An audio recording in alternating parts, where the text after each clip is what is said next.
नमस्कार दोस्तों, हम लोगों ने पिछले वीडियो में पाषाण काल और इसका सैंधव सभ्यता का हम लोगों ने सॉल्व कर लिए थे इसके क्वेश्चन। और इसके पहले का जो लेटेस्ट लास्ट वीडियो था उसमें हम लोगों ने इसके जो वैदिक युग है उसका जो एक्सप्लेनेशन था उसको हम लोगों ने पढ़ा था। अब उससे संबंधित क्वेश्चंस को हम लोग आज से स्टार्ट करते हैं। चलिए स्टार्ट करते हैं। ये जो घटना चक्र की हम लोग भारतीय इतिहास का सॉल्व कर रहे हैं, ये हमारा पीसीएस स्टेट एग्ज़ाम और जो भी हिस्ट्री संबंधित पीजीटी टीजीटी आने वाले हैं इन सभी के लिए महत्वपूर्ण है। चलिए स्टार्ट करते हैं। आर्य शब्द इंगित करता है, किसे इंगित करता है? यह करता है श्रेष्ठ वंश को। किसको करता है? श्रेष्ठ वंश को इंगित करता है ये। ठीक है।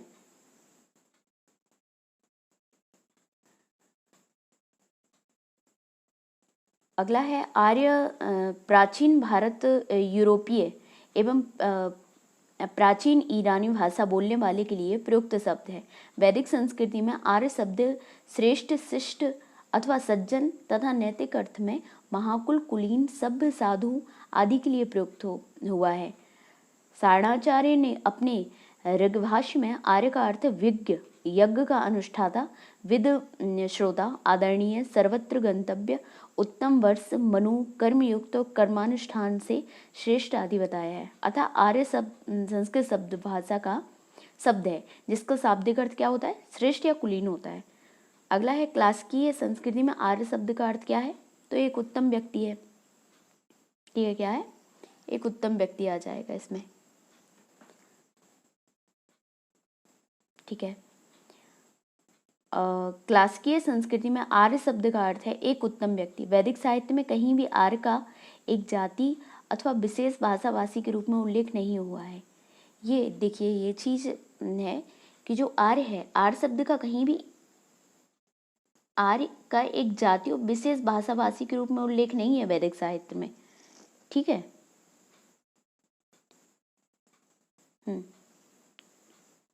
अगला है सबसे पुराना वेद कौन सा है?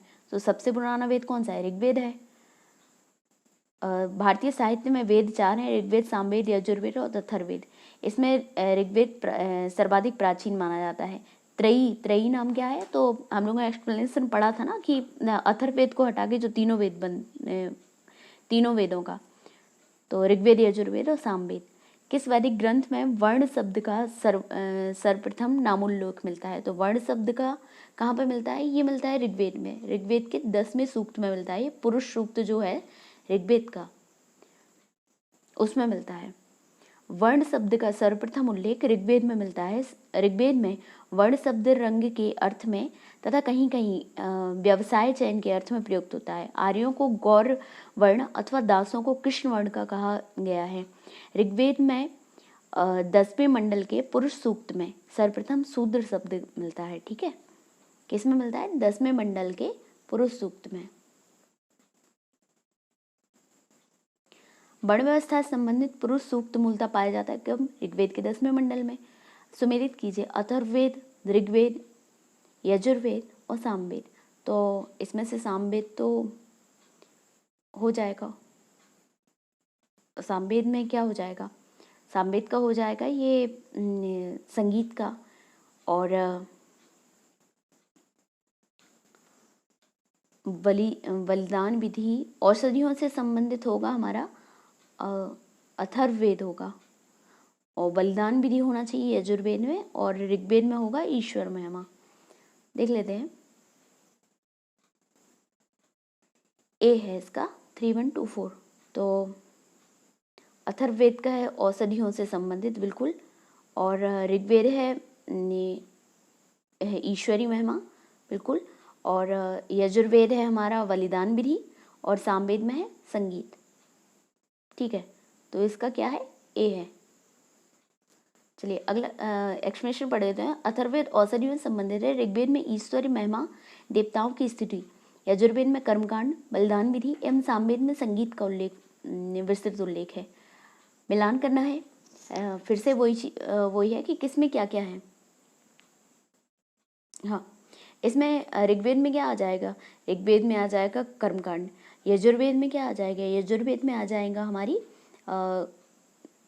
सॉरी ये जो है ना, यजुर्वेद में आएगा श्रोत और कर्मकांड, और ऋग्वेद में आएंगी प्रार्थनाएं, और सामवेद में आ जाएगा संगीत श्रोत, और अथर्ववेद में आ जाएगा तंत्र मंत्र एवं वशीकरण। ठीक है, एक्सप्लेनेशन पढ़ देते हैं। ऋग्वेद में श्रोत एवं प्रार्थनाएं हैं।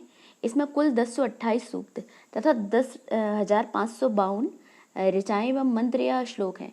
तो इसमें से जो 1017 थी और उसके बाद जो 11 है वो वालखिल्य सागा से लिया गया है।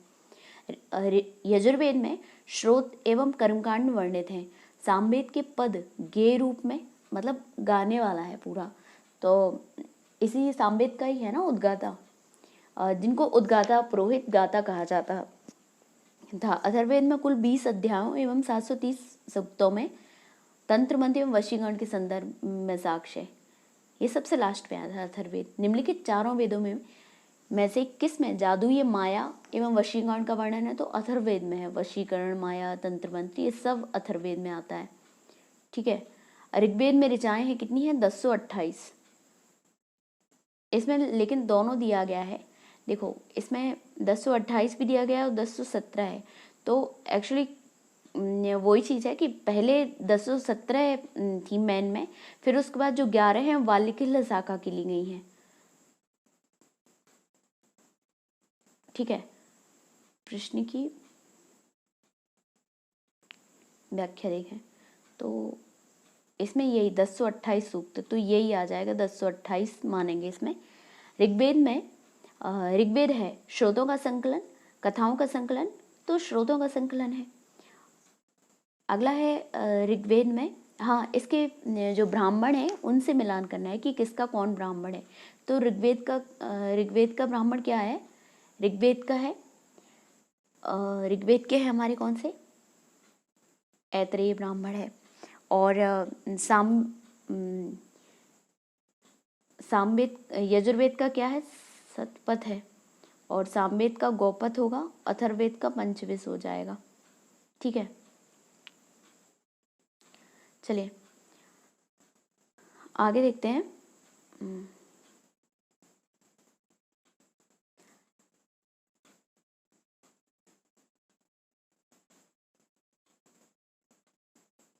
ऋग्वेद ऐतरेय का है, सामवेद पंचविश है,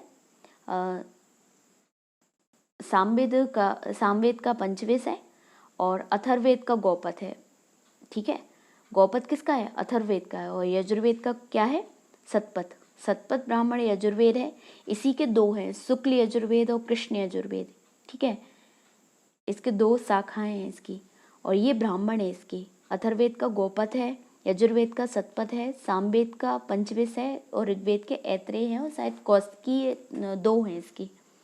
अगला है, निम्नलिखित में से कौन सा ब्राह्मण ग्रंथ ऋग्वेद से संबंधित है, तो ऐतरेय ब्राह्मण संबंधित है। ठीक है,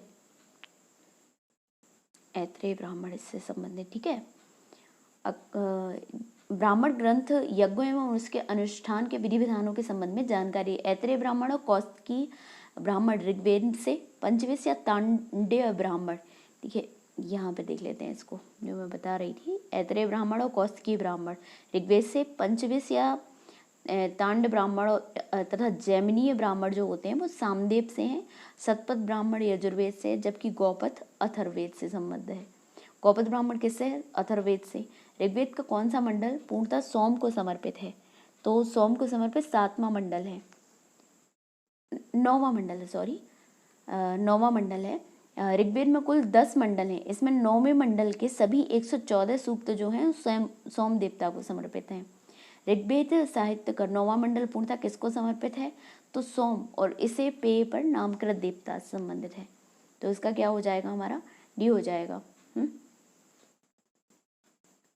अगला है, यज्ञ संबंधी विधि विधानों का पता चलता है कहाँ से, तो यजुर्वेद से पता चलता है। यज्ञ वगैरह कर्मकांड ये सब यजुर्वेद में मिलता है। ठीक है, यज्ञ संबंधी विधि विधानों को पता है, यजुर्वेद से जाता है। यजुर्वेद के दो भाग हैं, शुक्ल यजुर्वेद और कृष्ण यजुर्वेद। निम्न में से किसका संकलन ऋग्वेद पर आधारित है? तो ऋग्वेद पर आधारित है, सामवेद का है। हाँ, सामवेद का है। इस पे सामवेद में कुल 1875 ऋचाएँ हैं, जिनमें से सामान्य मत के अनुसार 75, जबकि कुछ विद्वानों के 99 छोड़कर शेष जो सभी हैं ना ऋग्वेद से ली गई हैं, तो इसी के संकलन पर आधारित है। अगला है, भारत के किस स्थल की खुदाई से लौह धातु के प्रचलन के प्राचीनतम प्रमाण मिले हैं? तो ये अतरंजी खेड़ा से मिले हैं। लौह धातु के प्रचलन के प्राचीन प्रमाण जो मिले हैं वो अतरंजी खेड़ा से मिले हैं। अहिच्छत्र, अतरंजी खेड़ा, आलमगीरपुर, मथुरा, रोपण, श्रावस्ती, कामपिल आदि स्थलों की खुदाइयों से लौहयुगीन संस्कृति के अवशेष प्राप्त हुए हैं। अतरंजी खेड़ा से लौह धातु मल तथा धातु शोधन में प्रयुक्त होने वाली भट्टियां मिली हैं, जिनसे यह संकेत मिलता है कि यहाँ लौह धातु को गलाने का कार्य स्थानीय रूप से होता रहा। उपनिषद पुस्तकें हैं किस पर? ये दर्शन पर है। उपनिषद किससे रिलेटेड है? उपनिषद दर्शन से रिलेटेड है। इन्हें वेदांत भी कहा जाता है। ठीक है। अगला है, उपनिषदों का मुख्य विषय है, क्या है? मुख्य विषय है इसका दर्शन, उपनिषदों का। निम्नलिखित में से किस एक वैदिक साहित्य में मोक्ष की चर्चा मिलती है? मोक्ष की चर्चा कहाँ मिलती है? उपनिषदों में मिलती है। वेदों में मोक्ष शब्द प्रयुक्त नहीं हुआ है। कहाँ मिलती है? उपनिषदों में मिलते हैं। वेदों में मोक्ष शब्द का प्रयोग नहीं, शब्द प्रयुक्त नहीं हुआ है। उपनिषदों में प्रथम बार मोक्ष की चर्चा मिलती है।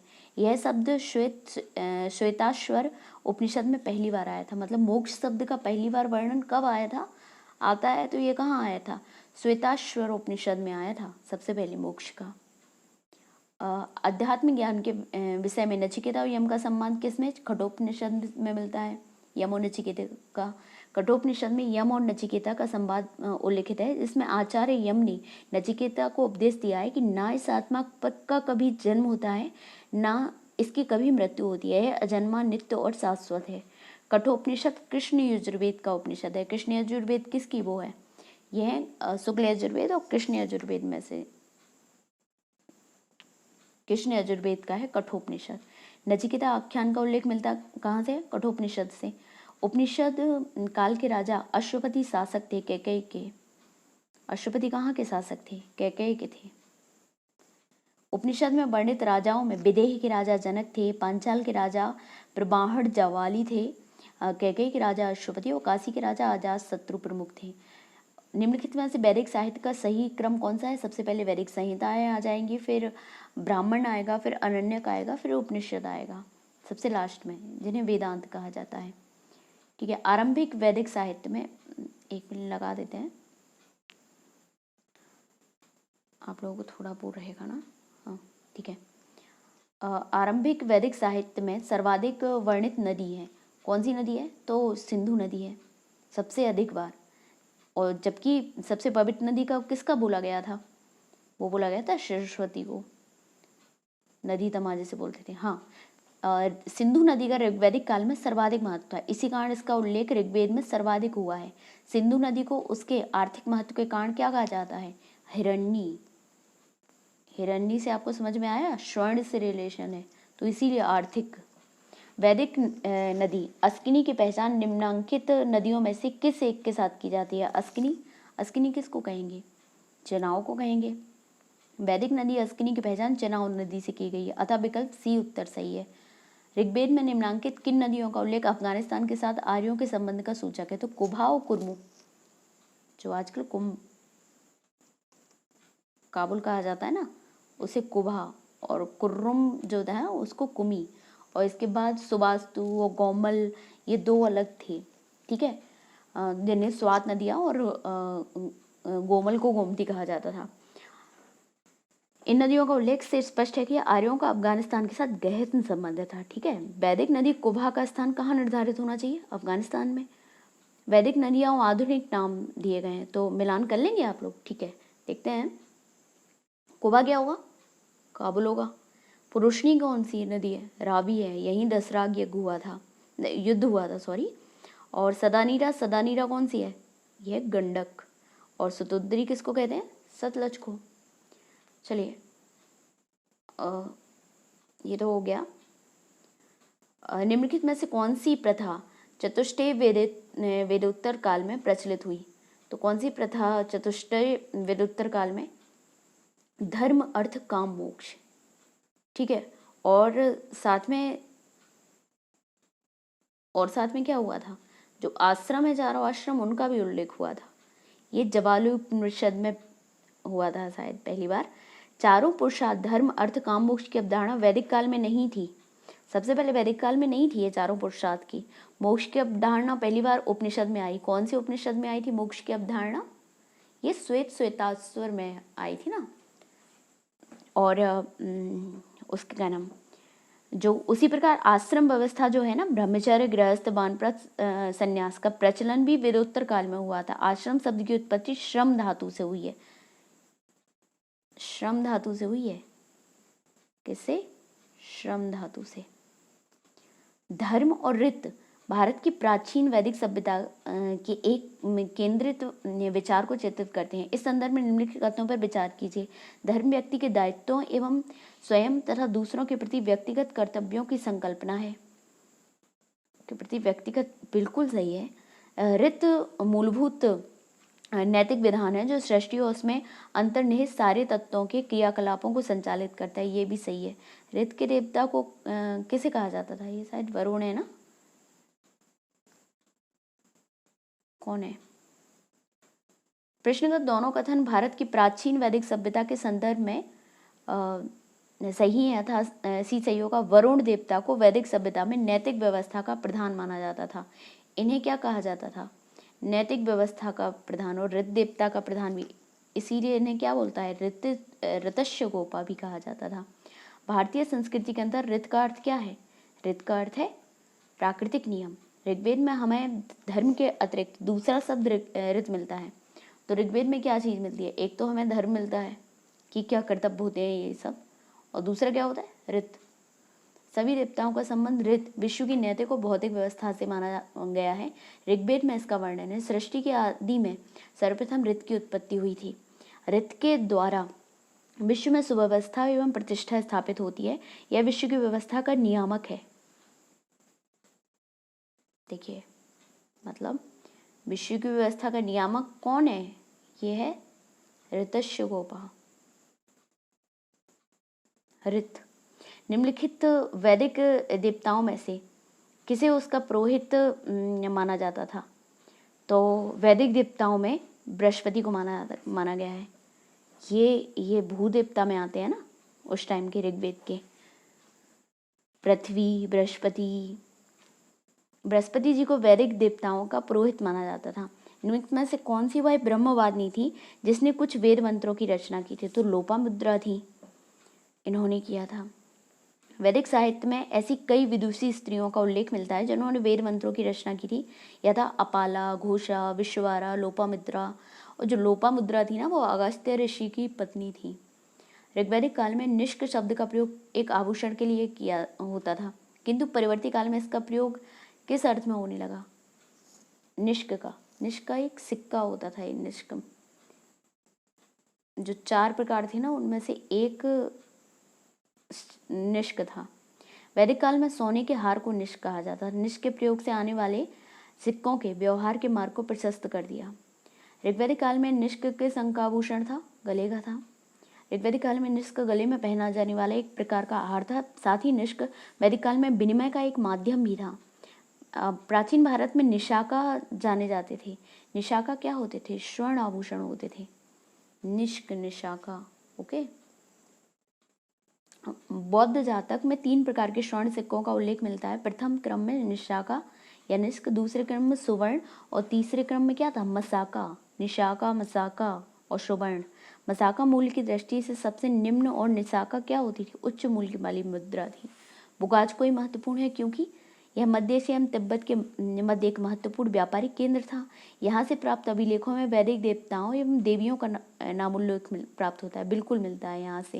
यहाँ से हम लोग को इंद्र, वरुण, इनका नाम उल्लेख मिला है। वेद के इंद्र, वरुण, मित्र है शायद। वेद के मूल ग्रंथों की रचना यहाँ हुई थी, उपरोक्त में से कोई नहीं, तो इसका बी होना चाहिए।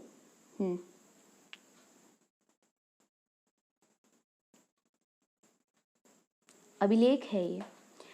एशिया माइनर स्थित बोगाजकोई में 14वीं शताब्दी ईसा पूर्व के अभिलेख में ऋग्वैदिक काल के देवताओं इंद्र, वरुण, मित्र और नासत्य का उल्लेख मिलता है, जिससे ज्ञात होता है कि वैदिक आर्य ईरान से होकर ही भारत आए होंगे। निम्नलिखित अभिलेखों में से कौन सा ईरान से भारत के आर्यों के आने की सूचना देता है? बोगाजकोई देता है। ठीक है। 14वीं शताब्दी ईसा पूर्व का एक अभिलेख जिसमें वैदिक देवताओं का वर्णन है, तो कौन है? बोगाजकोई है। अगला, निम्नलिखित में से किसने आर्यों के आदि देश के बारे में लिखा था? आदि देश के बारे में तो ये थे बाल गंगाधर तिलक।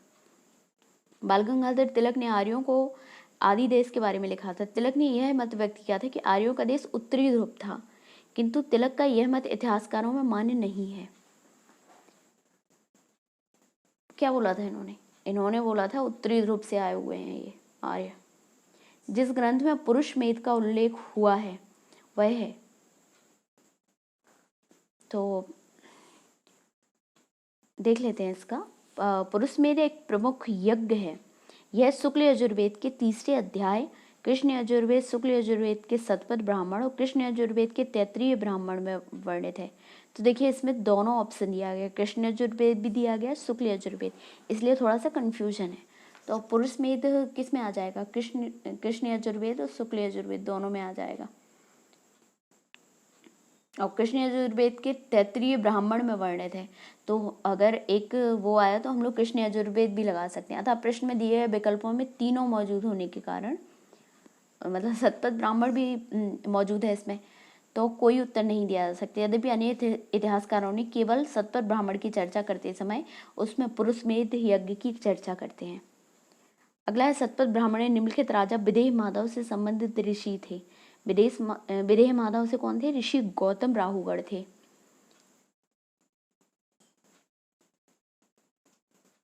ठीक है। आर्यों के पूर्व दिशा की ओर प्रसार के विषय में शतपथ ब्राह्मण में वर्णित विदेह माधव की आख्यायिका उल्लेखनीय है। इसके अनुसार राजा विदेह माधव से संबंधित ऋषि कौन है? गौतम राहुगण है। विदेह माधव। उत्तर वैदिक काल में लिखित में से किन को आर्य संस्कृति का धुर समझा जाता था? तो अंग, मगध, कौशल, विदेह और कुरु पांचाल। तो कुरु पांचाल उत्तर वैदिक काल में नगरीकरण की प्रक्रिया आरंभ हो चुकी थी। कुरु पांचाल इस समय के प्रमुख नगर बन गए थे तथा ये नगर उत्तर वैदिक सभ्यता के मुख्य केंद्र या धुर थे। अगला है, गोत्र शब्द का प्रयोग सर्वप्रथम हुआ था, तो कब हुआ था? ये हुआ था गोत्र शब्द का प्रयोग हाँ, ऋग्वेद में ही। गोत्र शब्द का सर्वप्रथम प्रयोग ऋग्वेद में हुआ था, लेकिन यहाँ पे क्या होता था कि जो आज के समय का गोत्र है जन्म वाला, वो नहीं था। इसमें ये था कि जहाँ पे सभी, जिस खूंटे से सभी गायें बांधी जाती थी ना, तो वो सभी जो थे जिनके गाय बंधी थी उनको वो सेम गोत्र के कहलाते थे।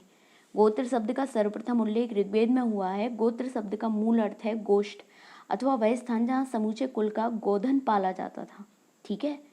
और फिर बाद में ये होने लगा कि मतलब कोई ऋषि हैं, उनकी संतान है, ये बाद में हुआ है ये चीज़ ना। पूर्व वैदिक आर्यों का धर्म प्रमुखता था। इसमें लगा दें या ऋग्वेद में पूर्व वैदिक आर्यों का धर्म मुख्यता था, तो क्या था? इनका प्रकृति पूजा और यज्ञ था। मूर्ति पूजा और यज्ञ वगैरह नहीं आया था, भक्ति का भी उस टाइम नहीं था। तो प्रकृति पूजा और यज्ञ था, भक्ति तो ये बाद में आया है। पूर्व वैदिक आर्यों का धर्म मुख्यतः प्रकृति पूजा और यज्ञ पर आधारित था। भक्ति और मूर्ति पूजा का उदय मौर्योत्तर काल में हुआ था। ऋग्वैदिक काल में जनता निम्न में से मुख्यतः किस में विश्वास करती थी? तो किस में विश्वास करती थी? बलि और कर्मकांड में करती थी। लेकिन ये एक कर लगता था ना, बलि कर लगता था, बलि तो ये स्वैच्छिक था। और फिर उत्तर वैदिक काल में ये राजा द्वारा लिया जाने वाला वो होने लगा, क्या? स्वैच्छिक हटा दिया गया ये। ऋग्वैदिक काल में लोग प्रकृति की शक्तियों, वैदिक देवता और देवियों की प्रार्थना, यज्ञ जिसमें बलि और कुछ कर्मकांड निहित थे में विश्वास करते थे। प्रसिद्ध 10 राजाओं का युद्ध किस नदी के तट पर लड़ा गया? तो ये पुरुषनी नदी के किनारे। पुरुषनी कौन है? रावी नदी के तट पर लड़ा गया। इसमें भरतों के राजा जो थे सुदास की विजय हुई थी, और सुदास के कौन थे? ऋषि वशिष्ठ थे इनके साथ में। और इसके अलावा किससे लड़ा गया था? ये युद्ध लड़ा गया था अनार्यों 10 समूह का था, जिसमें 10 जो थे 10 राजाएं थे, जिसमें 5 आर्य थे और 5 क्या थे? अनार्य थे। तो उनकी भी पूरा जो पंचजन थे एक तो वो हैं, और 5 और अलग जो जनजातीय वाला था वो था। और इनके जो ऋषि थे मेन जो, वो विश्वामित्र थे। चलिए, तो हम लोगों ने 50 क्वेश्चन इसके कर लिए हैं। आगे के जो क्वेश्चन हैं वो हम लोग नेक्स्ट वीडियो में करेंगे। और आप लोग, अगर आप लोगों को हमारे वीडियो अच्छा लगा हो तो इसको लाइक ज़रूर करिएगा, सब्सक्राइब करिए। ठीक है, नमस्कार।